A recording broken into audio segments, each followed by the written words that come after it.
Greetings, stranger. Some dark fate, or perhaps the meddling of cruel and laughing gods, has led you down the YouTube rabbit hole to me. This channel is dedicated to the retelling of the Dungeons & Dragons amateur adventures of an inept and clueless group of players who now call themselves the Blackhearts. This channel is largely for them, as I do try to weave a convoluted web, and we now recap the last session using the witchcraft of the digital age, AI. If you have gotten this far, then please indulge me with a little listen, and if you are so inclined, a like, a comment, or mayhap even a subscription. You may be wondering why the playlist is missing a whole chunk of numbers and seems to start in the middle. Well, that is because my dabbling in AI magic is only a recent trifle and far more time-consuming than I had originally anticipated. My intent is to go back and retroactively add the previous adventures. Time will tell. This introduction will work as a stopgap for now. When conceiving of this campaign, I had no idea I would be narrating this to you. Therefore, sadly, I have used the names of some real-world organizations. I did toy with the idea of retroactively changing them, but that felt too much like hard work. So, apologies for that. The setting is the Forgotten Realms, specifically the vast and cosmopolitan city of Waterdeep, and the shady dealings of its criminal underworld. The campaign is a dark one.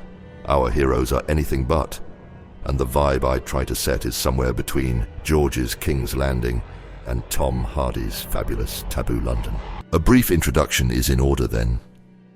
After a disastrous gang war between the Xanathar Guild and the Zentarim Black Network that almost tore the city asunder, both gangs are reeling and licking their wounds.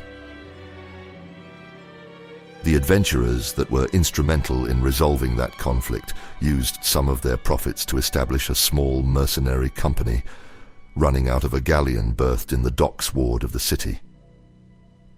The resting Manticore is run and supervised by their former party member, Bard, and yours truly, Broin One Eye. However, nature, as we all know, abhors a vacuum. The larger criminal gangs, having retreated for now, allowed for smaller, yet no more ruthless gangs to vie for power in the docks ward. Mr. Moss's men, a gang of humans and halflings, operating out of a smoke-filled and atmospheric docks ward tavern with its own below-ground illegal fighting pit named the Skewered Boar. This gang had the largest territory, a champion of the common folk, having grown up as a gutter rat himself. Mr. Moss had dreams of grander things for himself and his family. The Bratva, a small subsidiary of the gang based out of Icewind Dale. This non-human gang purports to fight against the oppression of non-humans in the city, using any and all means at their disposal. Led by an imposing old elf named Oleg the Butcher, they have a reputation for grisly reprisal, and are based out of a district of the docks dominated by a large inn, the Drunken Elf. The Sinola Cartel, a group of humans skilled in magic that trace their ancestry back to the Netherese Empire. They run out of a pleasure house in the southern docks named the Jade Dragon. Despite appearing to value honor, rumors persist that they are involved in human trafficking, among other more unsavory pastimes. As the smallest of the gangs, they rely heavily on dwarven mercenaries, famous for their unwavering commitment to their employer. Our heroes enter the story after the Manticore has found itself in the middle of this escalating gang war. Though the gangs may be small in comparison to the Xanathar and Zents, each could easily crush the fledgling mercenaries. With the corrupt city watch offering no respite, and the trials of the small folk of little concern to austere organizations such as Force Grey, the Manticore was forced to reach out to a group of individuals known for their discretion, if not their competence. Though the group's composition has varied over time, the current iteration is as follows. Aurelian Blackheart, an Asimir bard who likes to think of himself as the brains of the operation. Gideon Scar, a werewolf with an anger management problem. Jacob Hacker, a human cleric, with a penchant for anatomical study.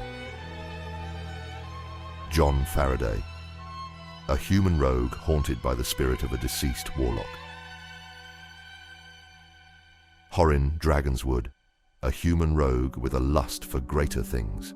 Finally, Garen Harrowson, a human fighter with a shadowy past and one hand in the weave, though Garen is currently absent from the group, conducting investigations of his own. When asked for the name of their group, and before Faraday could intervene, Aurelian, ever the egotist, with support from a largely ambivalent Jacob, declared the group to be named the Blackhearts. As a subsidiary of the Manticores, they took the Manticore head, eating a black heart as their symbol. The Blackhearts were tasked with untangling the Manticore from the gang war by any means at their disposal. As their adventures have continued, the Blackhearts have found themselves inexorably drawn into the seedy underbelly of the city, and every time they push the Manticore out, they find themselves drawn deeper in. The Blackhearts managed to get an in with Mr. Calvin Moss, but soon betrayed him, and through a little fraud managed to get him hauled off by Force Grey. They murdered what lieutenants remained on behalf of the Bratva. Bringing down Mr. Moss had several impacts. Firstly, the Blackhearts sought the protection of Oleg, and several of them joined the Bratva. Secondly, in breaking the law, they were now beholden to Vaziara Blackstaff, and were ordered to help bring down the Bratva from the inside. Thirdly, they acquired a warehouse as a base of operations. During these operations, the Blackhearts noticed a sudden increase in hate preachers, orating against the growth of non-humans in the city. They traced the funding of these preachers back to a young and disreputable noble named Lord Fairweather. The Bratva had the Blackhearts step up activity directly against the Sinola, all whilst the Manticore needed the Blackhearts to aid the Sinola. This involved recovering ancient artifacts that were also being sought by the infamous Red Wizards of Thay, allegedly to summon the ancient Netherese Lich, Lopan, and bring him to their cause. That, I think, is enough of the tale for now.